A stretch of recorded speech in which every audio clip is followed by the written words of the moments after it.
I have reached the inevitable convergence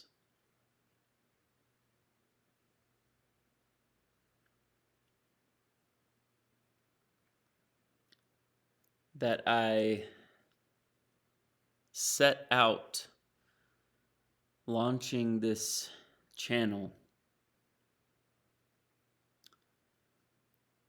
knowing would eventually happen.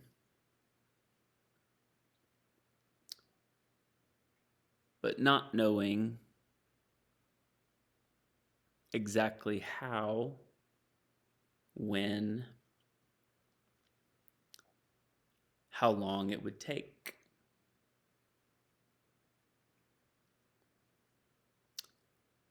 The convergence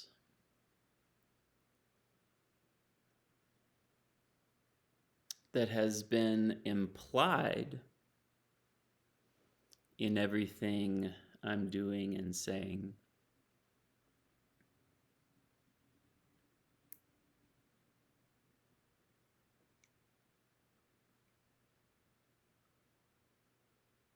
but the time having now arrived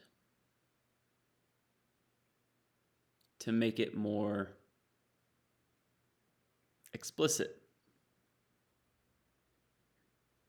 out in the open, blatant, clear in everything I do and say.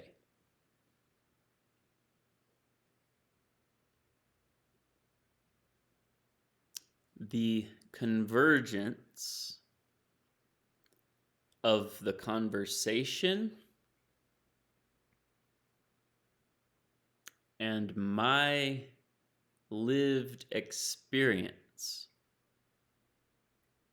of neurodivergence and the spiritual path.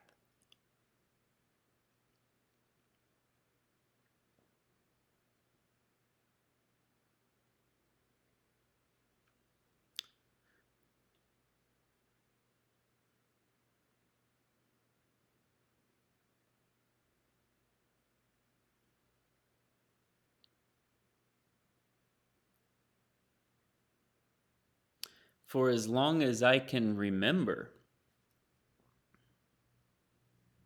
I have been consciously working out this convergence.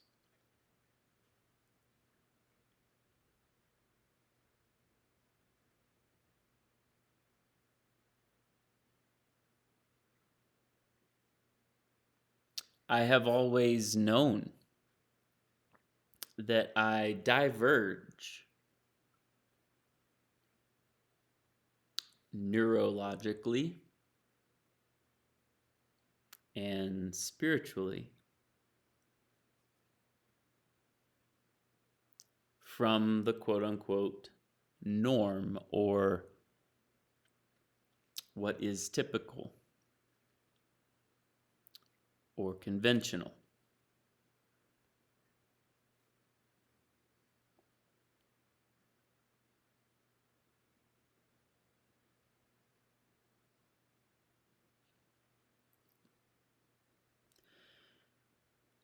Along the way, over these past 3 months of curating content, creating content, and building this channel,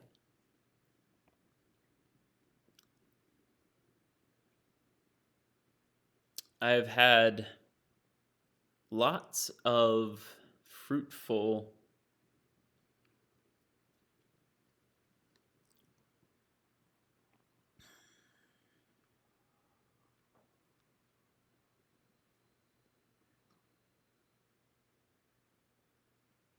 results.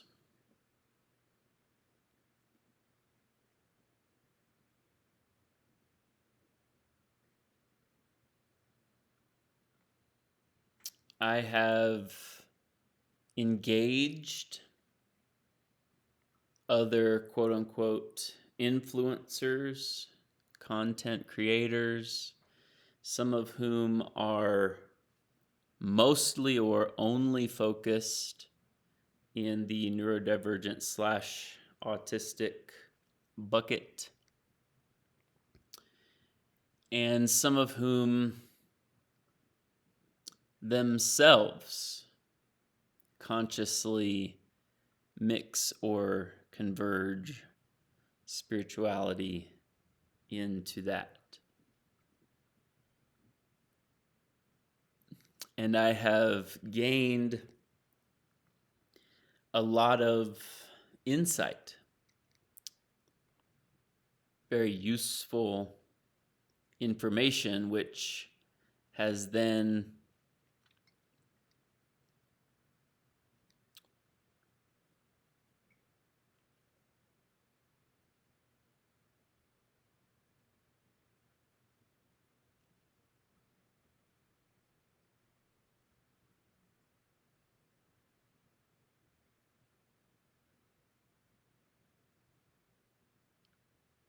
allowed me to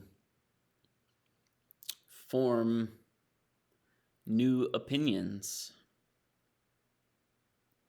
and perspective and angle into my unique contribution to the conversation.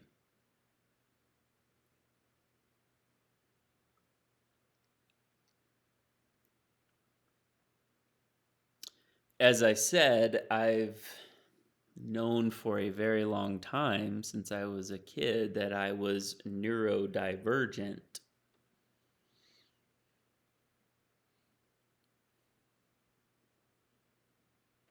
Before I had that as a placeholder vocabulary term,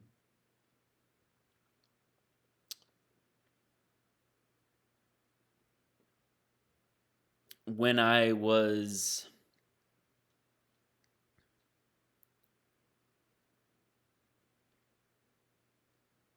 officially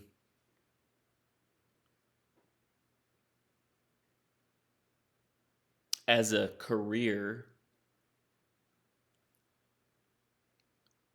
putting myself out there as a spiritual teacher,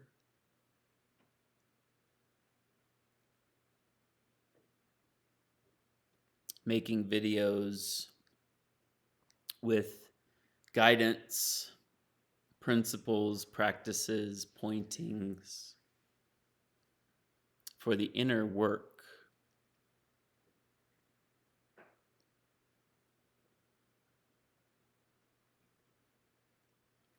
I did share my story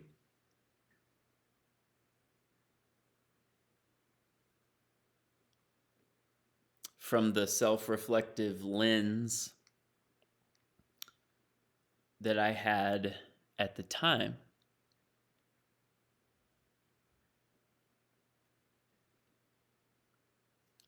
Knowing that I'm different,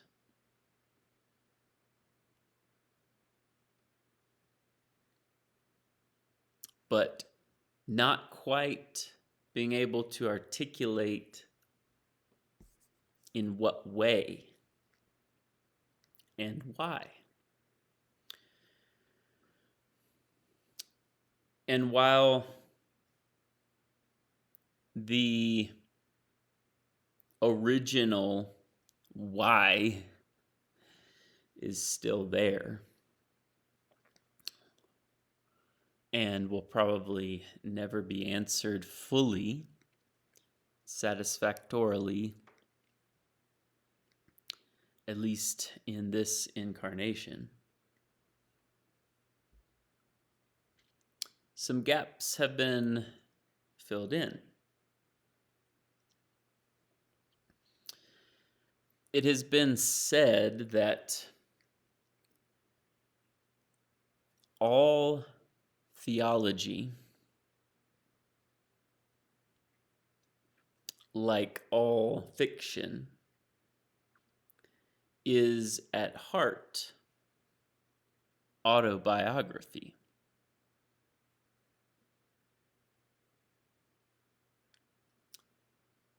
You could also say all philosophy is at heart autobiography, which means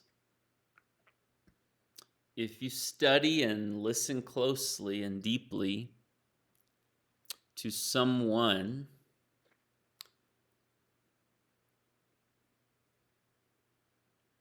who either teaches philosophical or theological or spiritual principles,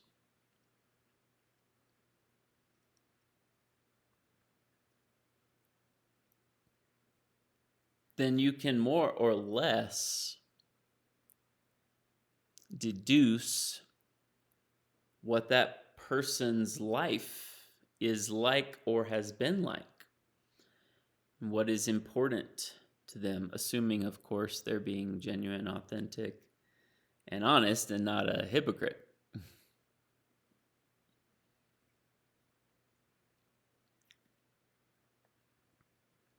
At the same time,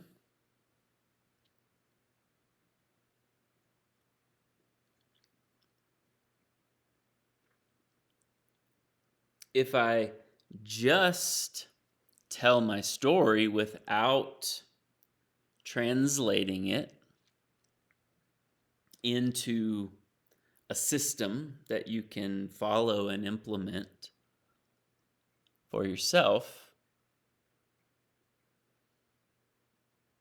if I tell my story well and express it appropriately, then you could theoretically extract some principles, some practices, if you resonate with my life, my story, and want to emulate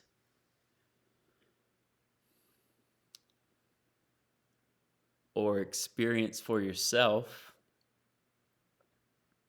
or put yourself in the morphic field of something that I'm pointing to, that I'm talking about, that I have quote unquote achieved, that I have grown into. You can extract principles and teachings, theology and philosophy, just from hearing my story.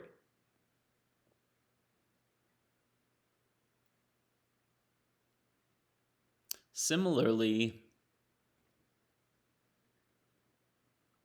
especially if someone is kind of coming up with their own theology and philosophy that is cutting edge or in their own words and not just regurgitating a rehearsed or passed down lineage, which of course has its own place, then you know it's coming from the direct and immediate outgrowth of a very organic process.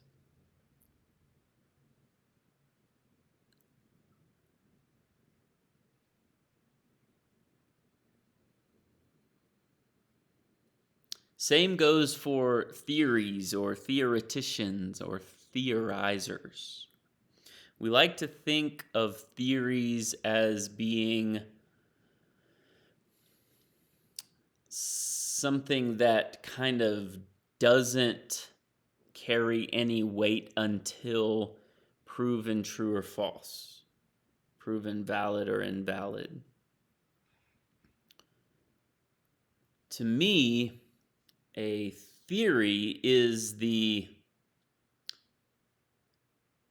cognitive, intellectual, interior scaffolding, framework, if you will, side of the coin, the other side of which being the practical, pragmatic praxis implementation of what it then means or looks like or how it manifests.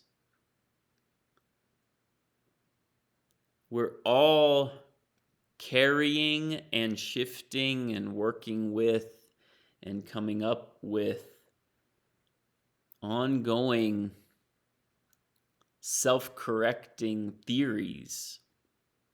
So theories inform beliefs, inform how we live, and then the lived experience and the effects or results or reflection of that lived experience then informs and shifts and adjusts beliefs and theories. So we have a lot of theories that people are, I believe, prematurely presuming to be universally true. In particular, in relation to the neurodivergent autistic conversation.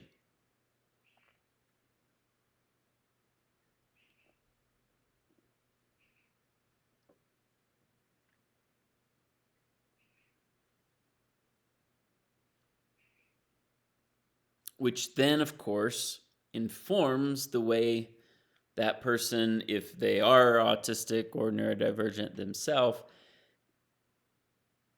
experience the world, talk about themselves, talk about autism, neurodivergence to others.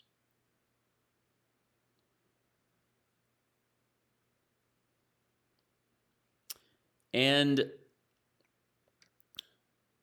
while I am grateful for the multiplicity of voices and the more or less freedom of speech, I have an interesting relationship with the phrase more or less in a very literal kind of way. Because often when you say more or less, you're actually trying to say less, so it's not even more. So almost, let's say the almost freedom of speech offered by the YouTube platform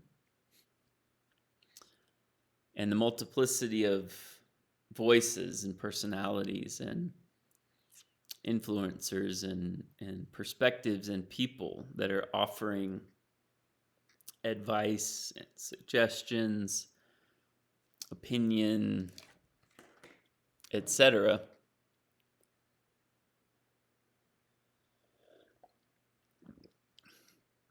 for their audience.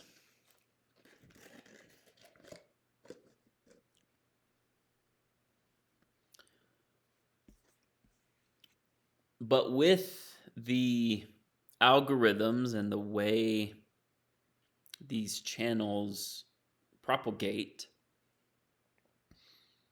has its own limitation, not so different than how a certain belief or idea or doctrine or dogma, and I'm not just talking about religiously, I mean culturally and socially and politically, scientifically, gets promoted as the conventional mainstream narrative in other news sources or media outlets, often from financial funding and other political avenues that allow a certain person or idea to kind of come to the forefront, making their theory the one theory to listen to and everyone else is fringe.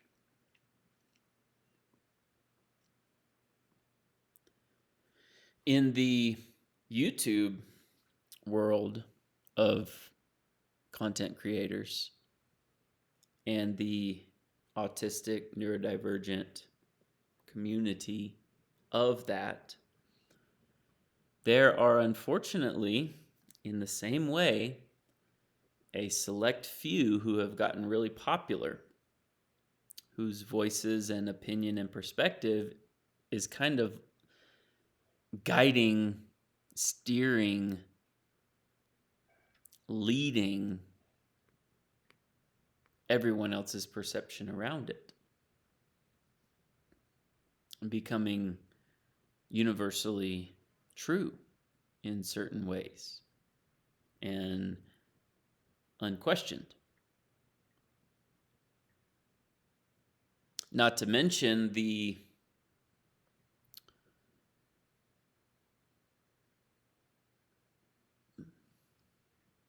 more public, collective authorities that are making claims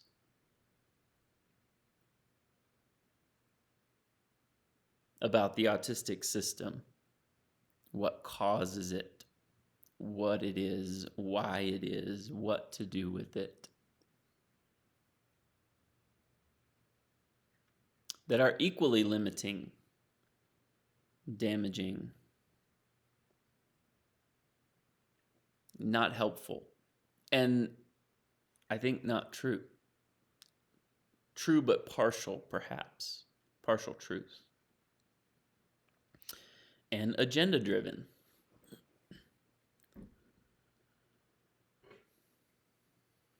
So when I started this YouTube channel 3 months ago, I really wasn't sure which direction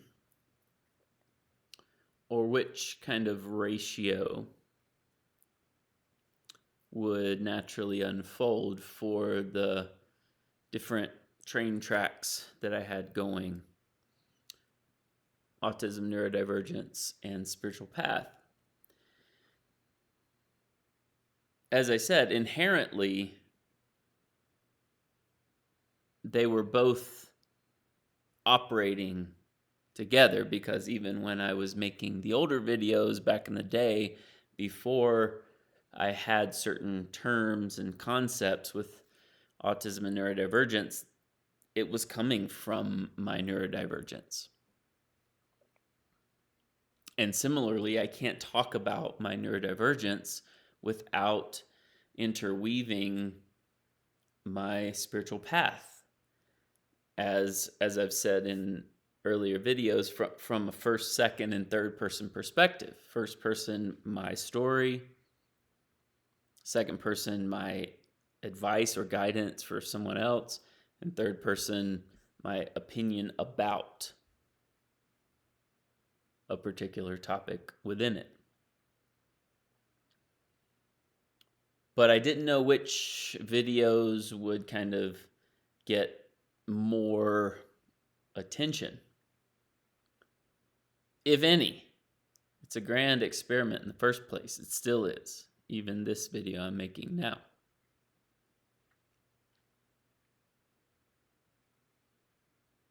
But I have gotten a lot of constructive comments and engagement from those of you watching.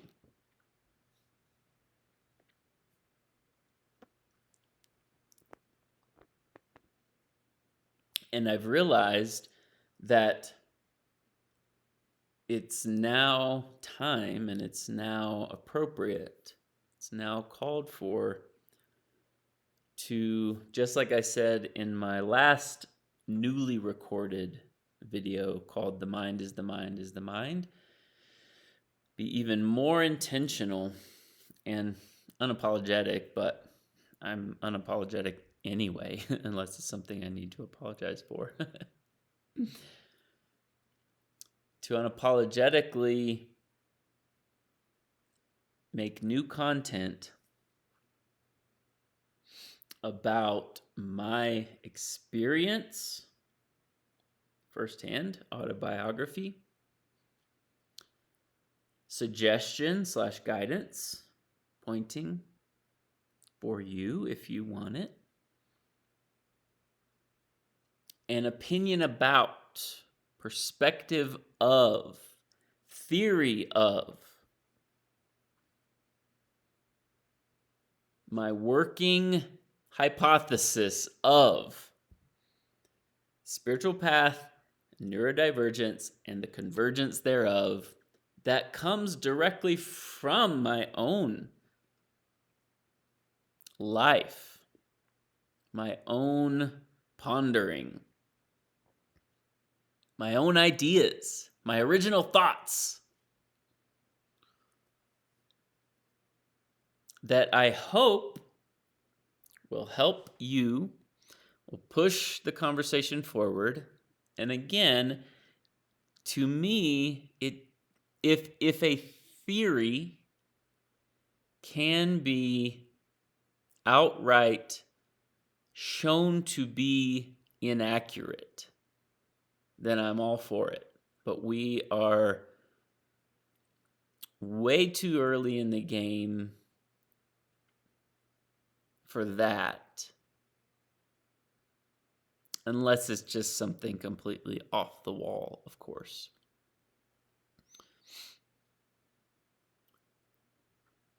Way too early for that in the conversation of neurodivergence and autism.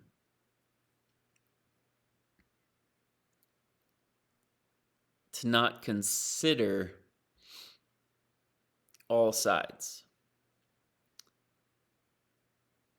And so my theories, my hypotheses, my opinion is from 39 going on 40 years or plus 9 months, whatever, because some of this starts in the womb of being neurodivergent. The question around, are we born with it? Is it genetic? Is it trauma? Is there a soul component, a past life blueprint? It's all important to inform our beliefs and then our actions and then our interactions with ourselves, each other, and the world, whatever your world is. And so I want to dig even more and be even more vulnerable and expose I was throwing a wide net at the beginning. It is still, if you're just now tuning in, beneficial to go back and check out, well, any that you want. Look at my playlists. Some of the playlists are specifically spiritual teachings, if you want to embark on that and the practices for you. And then some are more of my autistic journey, Reflections on the Spectrum playlist. So this channel is now becoming all of it together and not two parallel lanes. It is converging, and all new content will utilize and build on what I've learned so far, what I've posted so far and uploaded, what I've created and repurposed so far, and will be a neurodivergent or a spiritual, a new, hey, how about that? I came up with a new word just now, because the Greek root word of spirit is pneuma. So maybe we could say Pneuma-Divergent. Yeah, I like that. Spiritual divergence, because the spiritual path in its authentic manifestation has always been divergent itself. And they call this a developmental condition. Well, let's just say a developmental phenomenon. Because perhaps my attention, my center of gravity, if you will, has been grounded, rooted, focused elsewhere than the typical norm.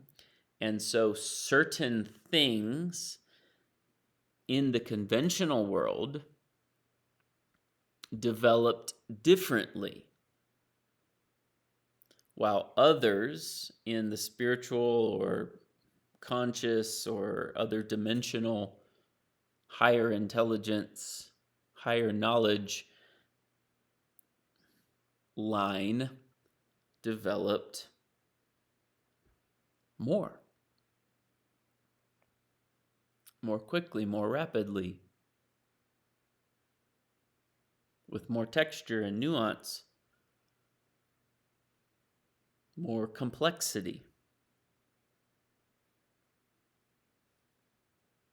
So I need to tell more details of my story, and I always have been honest about a lot of my story.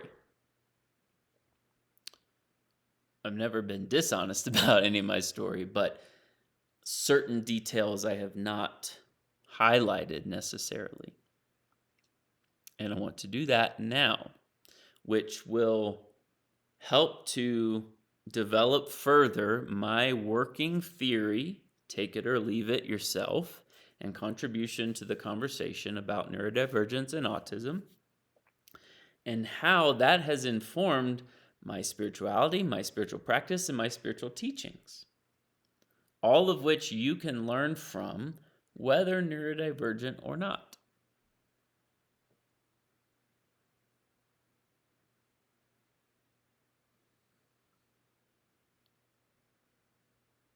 So welcome to kind of phase 2 of the channel.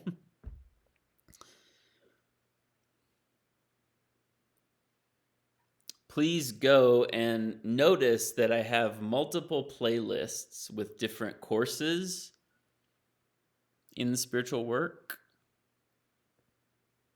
and different genres in what you might be interested in, different categories. And I would invite and encourage you to check out all of them, even go back to the beginning and watch straight through in chronological order. Follow along with me. This is all useful content with very practical purpose.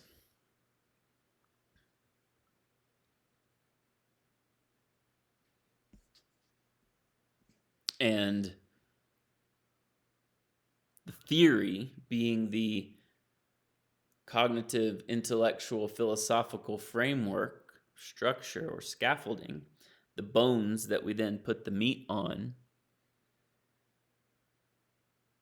But then the bones change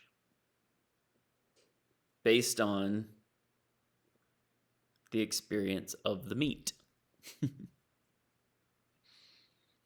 Puns and metaphors and analogies abound here. So that's where we're going moving forward.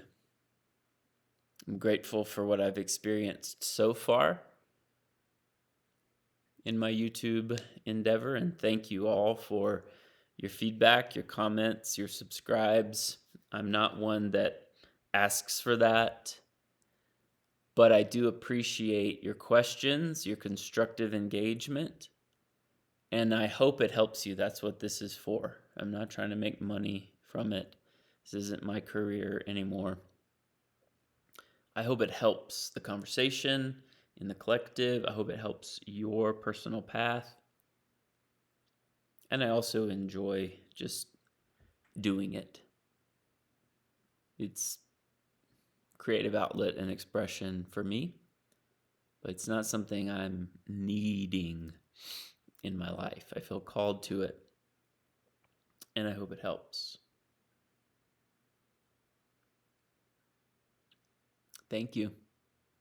Namaste.